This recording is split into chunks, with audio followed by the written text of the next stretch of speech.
കേരളത്തിനൊരു KSRTC മന്ത്രിയുണ്ട്, Ganesan. ഗതാഗത വകുപ്പ് മന്ത്രി എന്നും പറയുന്നു. തട്ടിപ്പെന്ന് പറഞ്ഞാൽ ശുദ്ധ തട്ടിപ്പുകാരനാണ്. അപകടം നടന്ന സ്ഥലത്ത് പോയി കാർ ഓടിച്ചു നോക്കുന്നതും കണ്ടക്ടറെയും ഡ്രൈവറെയും ശാസിക്കുന്നതുമൊക്കെ കാണുമ്പോൾ തോന്നണ്ട ഇദ്ദേഹം ഇതിനെ മലമറിക്കും, ലാഭത്തിലാക്കും എന്നൊക്കെ. ഒരു ചുക്കും സംഭവിക്കാൻ പോകുന്നില്ല.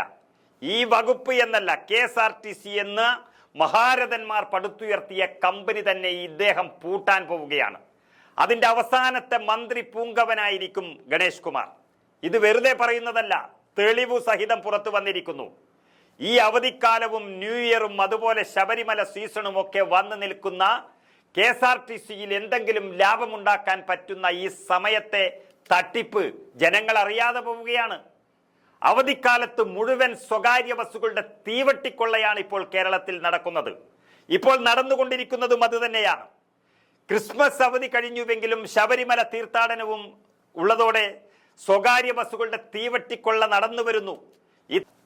ഇത്രയും വലിയൊരു സീസൺ വരുമെന്ന് മുൻകൂട്ടി അറിഞ്ഞിട്ടും KSRTCകളെ മനഃപൂർവ്വം കട്ടപ്പുറത്താക്കിയപ്പോൾ ദീർഘദൂര യാത്രക്കാർ സ്വകാര്യ സമാന്തര സർവീസുകളുടെ ചൂഷണത്തിനിരയാവുകയാണ് കേരളത്തിൽ മുഴുവനും. മലബാർ മേഖലയിൽ നിന്നും എറണാകുളം, കോട്ടയം, തിരുവനന്തപുരം പോലെയുള്ള സ്ഥലങ്ങളിലേക്ക് നിരവധി സമാന്തര സർവീസുകളെയാണ് ഇപ്പോൾ ആശ്രയിക്കുന്നത്. രാത്രികാലങ്ങളിൽ അവർ മാത്രമാണ് റോഡുകളിൽ. മിക്കവയും ലക്ഷറി ബസ്സുകളാണ്. അവധിക്കാലമായതോടെ കാസർഗോഡ്, പയ്യന്നൂർ തുടങ്ങിയ സ്ഥലങ്ങളിൽ നിന്നും എറണാകുളം, കോട്ടയം ഭാഗത്തേക്ക് 3000 രൂപ വരെയാണ് ടിക്കറ്റ് നിരക്ക് ഈടാക്കുന്നത്. തിരുവനന്തപുരത്തേക്ക് 5000 രൂപ വരെ ഈടാക്കുന്നു എന്നും പരാതി ലഭിച്ചുകൊണ്ടിരിക്കുന്നു. തിരിച്ചും ഇതേ നിരക്ക് തന്നെയാണ് ഈടാക്കുന്നത്. ഇതിന്റെ എല്ലാം കാരണം എന്ന് പറയുന്നത് ആവശ്യത്തിന് KSRTC ബസ്സുകൾ പുതുതായി നിരത്തിൽ ഇറക്കാത്തതാണ്. പുതുതായി വന്ന സിനിമാ നടന്റെ പണിയെടുക്കാതെയുള്ള ഈ ഷോ ആണ് ഈ പ്രതിസന്ധിക്ക് പ്രധാന കാരണം. മാത്രമല്ല, സ്വകാര്യ ബസ്സുകളെ സഹായിക്കുന്ന സമീപനമാണ് KSRTCയുടെ ഓപ്പറേഷൻ മേധാവിയുടെ ഭാഗത്തു നിന്നും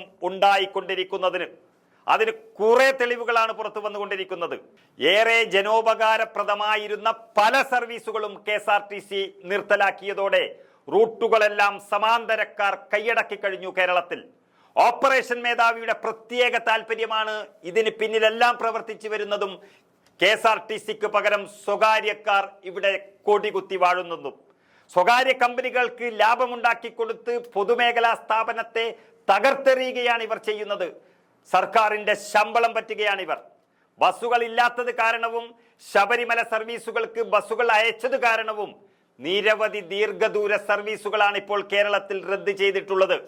രാത്രി കാലങ്ങളിൽ KSRTC ബസ് സ്റ്റാൻഡുകളിൽ പോയി നോക്കണം, യാത്രക്കാരുടെ തിക്കും തിരക്കും അവിടെ കാണാം. പക്ഷെ ഒരു ബസ് പോലും പകരം നൽകി യാത്രക്കാരുടെ പ്രശ്നങ്ങൾ കേൾക്കാൻ പോലും ഇവർക്ക് കഴിയുന്നില്ല. ഒരു കാര്യം നിങ്ങൾ ശ്രദ്ധിക്കുക, 2016 അതായത് ഉമ്മൻചാണ്ടിയുടെ ഭരണം അവസാനിക്കുന്ന സമയത്താണ് KSRTCക്ക് 6000 ബസ്സുകൾ ഉണ്ടായിരുന്നത്.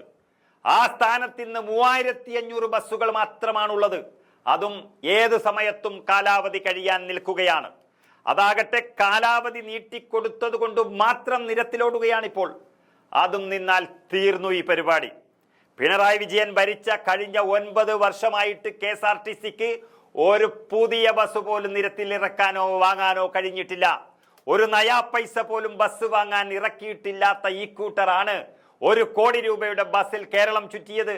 എന്തൊരു വിരോധാഭാസം! അതും ഇപ്പോൾ കട്ടപ്പുറത്താണ് നിൽക്കുന്നത് ആ 1 കോടി രൂപയുടെ ബസ്സും. ഇപ്പോൾ വന്ന് വിടുവായുത്വം പറയുന്ന ഈ നാഷണൽ വേസ്റ്റ് മന്ത്രി ഉണ്ടല്ലോ, ഒരു കാര്യം കൂടി ജനങ്ങളോട് തുറന്നു പറയണം. ഏറ്റവും അവസാനം ഭരിച്ച UDF സർക്കാരിന്റെ കാലത്ത് 2750 പുതിയ ബസ്സുകൾ വാങ്ങിയിരുന്നു. ആര്യാടൻ മുഹമ്മദും തിരുവഞ്ചൂർ രാധാകൃഷ്ണനെ പോലെയുള്ള പരിണതപ്രജ്ഞരായ മന്ത്രിമാരാണ് അന്ന് ഈ KSRTC ഭരിച്ചിരുന്നത്. എന്നാൽ അതിനുശേഷം 2 തവണ വന്ന പിണറായി വിജയനെ കൊണ്ട് ഒരു ചുക്കും ചെയ്യാൻ KSRTCക്ക് വേണ്ടി കഴിഞ്ഞിട്ടില്ല എന്നുള്ളതാണ് സത്യം. അതിലെ ഒരു വേസ്റ്റ് മന്ത്രി മാത്രമാണ് താനെന്ന് ജനങ്ങളോട് സമ്മതിക്കണം ഗണേശ. പൊതുഗതാഗത രംഗത്തെ ബദൽ സംവിധാനമായ KSRTC തകർന്നതാണ് ഇന്നത്തെ ഈ ദുരവസ്ഥയ്ക്കെല്ലാം കാരണം. അതുകൊണ്ട് ഒരു കാര്യം ജനങ്ങൾ മനസ്സിലാക്കണം, ഈ മന്ത്രിയുടെ തട്ടിപ്പ് നുണ അത് കേട്ട് ഇനി കൂടുതൽ വിശ്വസിക്കണ്ട. ഈ നില തുടർന്നാൽ 2026 KSRTC സമ്പൂർണമായി നിലയ്ക്കും. അത് ചരിത്രത്തിലാദ്യമായാണ് ഇങ്ങനെ തുടർച്ചയായി 10 വർഷം KSRTCക്ക് പുതിയ ബസ്സുകൾ വാങ്ങാത്തതും ശബരിമലയിലേക്ക് പുതിയ ബസ്സുകൾ അനുവദിക്കാത്തതും എന്നോർമ്മ വേണം. 2026 ആകുമ്പോഴേക്കും 3000 ബസ്സുകളെങ്കിലും വാങ്ങാതെ KSRTCക്ക് മുന്നോട്ട് പോകാനാകില്ല. അല്ലാത്ത പക്ഷം KSRTCയെ കാത്തിരിക്കുന്നത് സ്വാഭാവിക മരണമായിരിക്കും. അത് തീർച്ചയാണ്. ഗണേശന്റെ തട്ടിപ്പ് ജനങ്ങൾ അറിയുക തന്നെ വേണം.